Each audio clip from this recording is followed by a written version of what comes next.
Good morning. Hi, this is Eric Lehman, and welcome to another edition of Morning Has Broken, and I don't want to fix it. Believe it or not, it is morning, and what is so great about that is that it's already been a rich, full day, and all I've really done is gotten the kids to school, and it was awesome. I it's amazing that the big things that I've been able to celebrate and like the little things, and maybe the little things that are big and the big things are little. Um, I woke up hearing about an inspirational story that just kind of shifted my energy before I even had a chance to know what my energy was going to be like for the day, which was um, the individual who decided to free fall 24 miles up in space to do to set a world's record in skydiving, and he used the full expanse of all the sky that was available. I think it was 128,000 feet that he fell from, and an earlier version of me would have said, why would someone risk their life to do something like that? Like there was a huge chance, just there's a chance that like with anything that's never been done before, that I guess the truth is we don't know those outcomes. We don't know the outcomes of the things that have never been done before. And for some reason they're still worth doing. And I feel like it's like a really deep thing to know at any age, is that, I mean, it's sort of like a Will Smith quote. Like, if you know what you're willing to die for, you're going to know how to live. You're going to know what to live for. And that's what this world is about. That's what this life is about. For many of the years I was alive, I was living not to die. I wasn't living to live. And that's not it's not good for me. It's not good for the world to live in that way. In a sports analogy, I'm a not so closeted Buffalo Bills fan. And there were seasons in which I witnessed them playing not to lose rather than playing to win. And the truth is, just in a way, doing something new every day, doing something that you don't know the outcome around every day, is what life could really be about.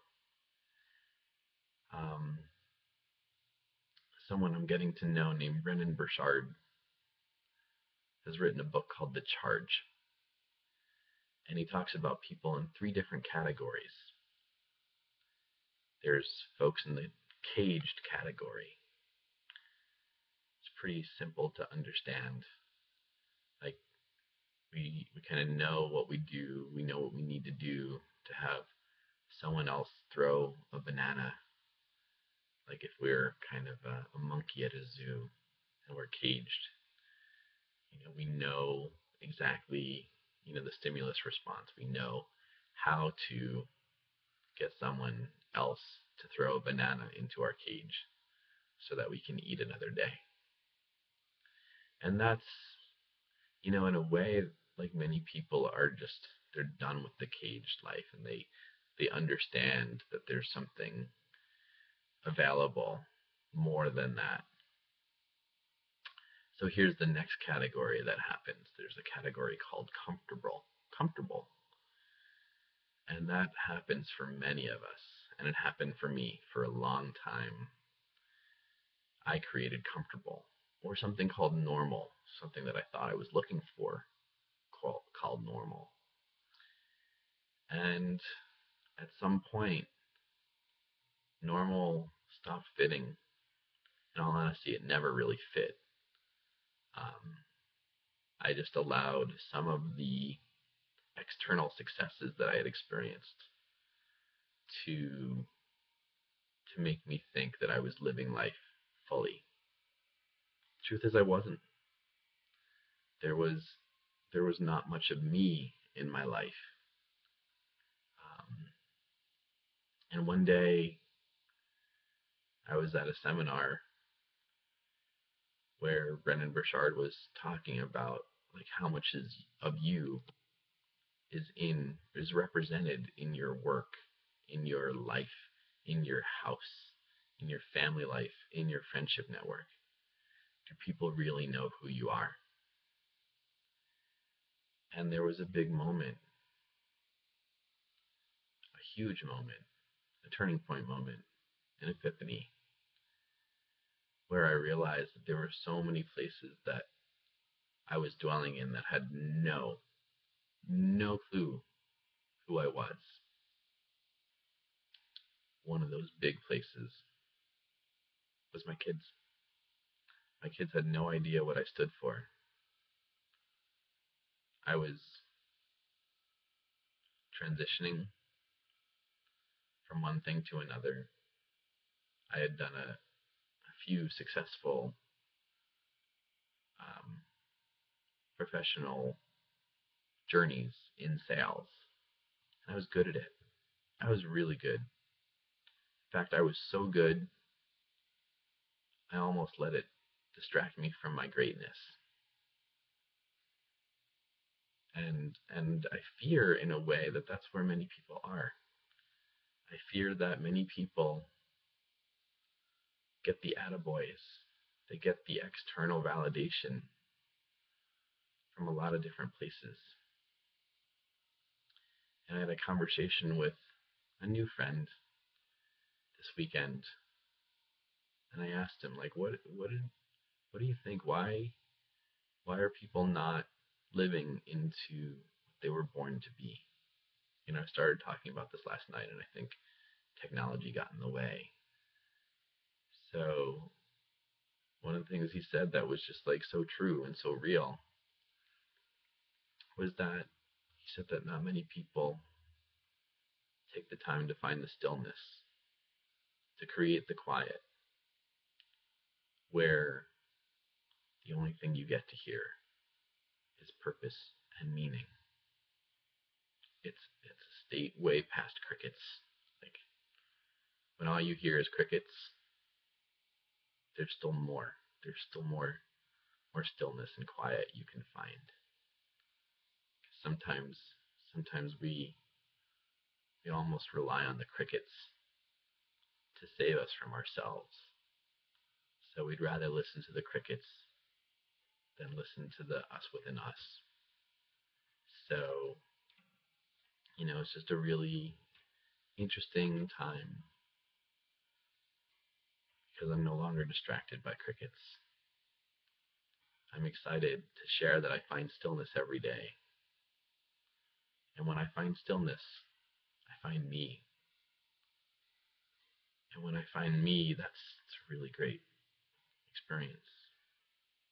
And I wish that for all of you. So getting back to the man who decided to go for a 24-mile fall. He paused a good bit before he left towards this earth. And in order to take on the challenge that he took on, he first had to train away the claustrophobia that he experienced or he would have experienced in that capsule. The good news is that he was so driven and he so understood what he was here to do that it was all worth it. And that's what I wish for all of you, is just the life worth living, like just a, and you're not gonna be able to measure it by dollars in your bank account. You'll be able to measure it by the experiences you share, by the connection you feel when it's just you and source energy. Whether you call it meditation, whether you call it going for a run. Some people say that they meditate while they're driving. I don't know. That could be dangerous. Maybe that's not how I choose to connect with source energy.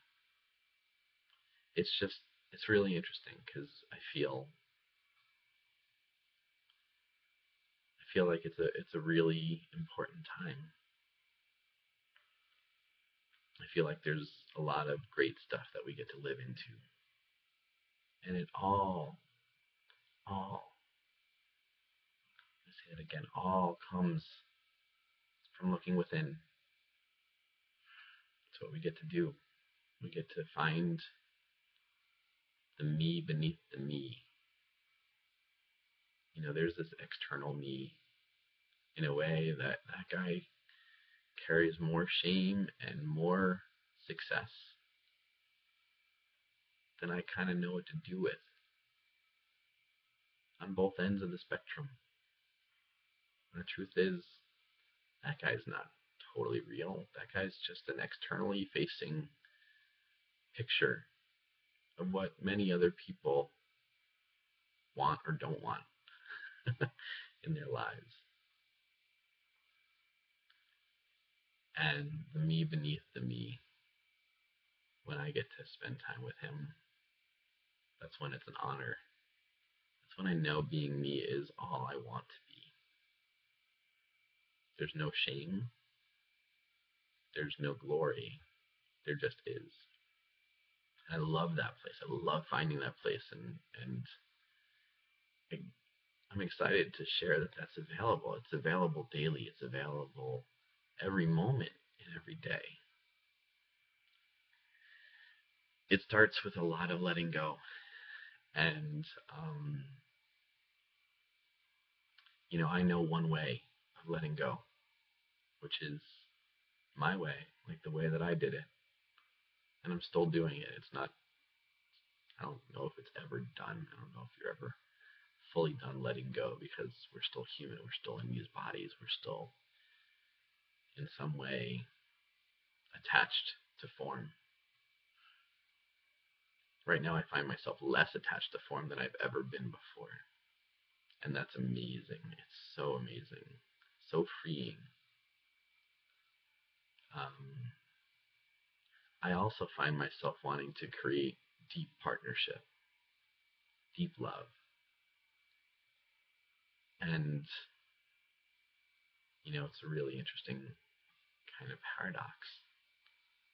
As excited as I am to find the me beneath the me, I'm also excited to find the you beneath the you. And to find that partnership, to come together in that way. And I'm really excited about that process. For so long, I felt like for much of this journey, I needed to be solo. I needed to just let go of everything, including my attachment to relatedness. And now I know I don't have to let go of that. Like, we were born to be connected in this human body, to be connected with others. And that's amazing. And I celebrate that. And so yeah, I'm gonna end shortly. It's just, I feel like I just wish for you all to go for it in whatever way it means to do that. And I guess before you go for it, I wish you to know that you deserve to find it. You deserve the stillness. You deserve the quiet beneath the crickets, the quiet that can show you everything you've ever wanted to know if you trust it. There's a lot of trust, there's a lot of faith, there's a lot of letting go just to get there. The good news is once you get there, you're going to be forever changed. And once you know that the you beneath the you is available, you're going to want it more and more because you're going to want to know what that energy feels like on a more consistent basis. So I'm going to say I love you. I'll talk to you soon. I love connecting with you in this way. And I'm so glad that this technology is available so that this can happen. Alrighty, talk to you soon. Love you. Bye.